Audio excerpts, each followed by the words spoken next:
নমস্কার বন্ধুরা, welcome back to live আড্ডা ফুটবল। তো বন্ধুরা, আরও একটা নতুন ভিডিওতে তোমাদের সকলকে স্বাগত জানাই। তো বন্ধুরা, ভিডিওটা শুরু করার আগে তোমাদের কাছে একটাই অনুরোধ, সেটা হচ্ছে যে আমাদের এই চ্যানেলে যারা প্রথমবার তারা কিন্তু অবশ্যই আমাদের এই চ্যানেলটাকে সাবস্ক্রাইব করে পাশে থাকা বেল আইকনটি অল করে রাখবে, যাতে সবার প্রথমে এরম খেলার আপডেট তোমাদের কাছে পৌঁছে যায়।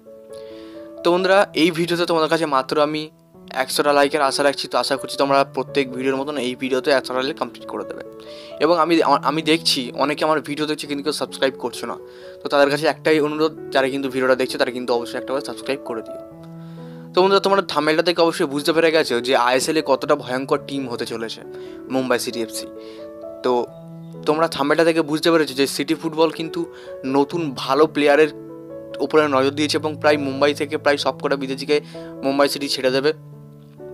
তো সেক্ষেত্রে মুম্বাই সিটি ফুটবলের যে পার্টনারশিপে আছে সেটা কিন্তু আমরা জানি যে মুম্বাই সিটি তারা কিন্তু ভালো ভালো প্লেয়ারকে তারা টার্গেট করে। তো সেক্ষেত্রে সামনের সিজনের জন্য মুম্বাই সিটি এফসি তারা কিন্তু একদম নতুন করে মুম্বাই সিটি এফসি দলটাকে সাজাচ্ছে।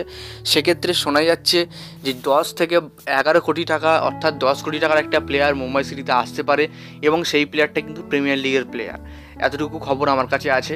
দেখা যাক মুম্বাই সিটি এফসি অর্থাৎ রণবীর কাপুর তারা নতুন করে কি টিম সাজায়, অর্থাৎ মুম্বাই সিটিকে নতুন করে আবার সামনের সিজনে তারা কোন নতুন রূপ দিতে পারে, এটাই এখন দেখা শুধু সময়ের অপেক্ষা। তো দেখা যাক মুম্বাই সিটি তারা নতুন কি চমক দিতে পারে।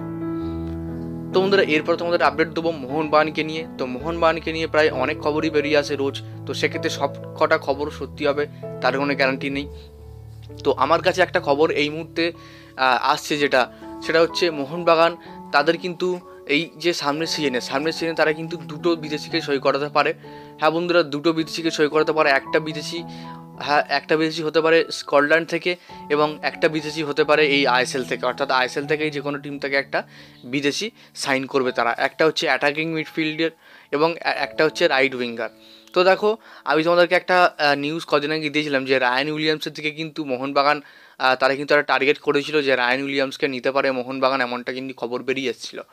তো সেক্ষেত্রে এখন আর কোনো সেই উদ্যোগটা দেখা যাচ্ছে না। তো সেক্ষেত্রে যদি মোহনবাগান চুপিচুপি কথাবার্তা চালায় তাহলে কিন্তু অবশ্যই খুব ভালো হবে আমার কাছে, কারণ রায়ান উইলিয়ামস খুব ভালো প্লেয়ার।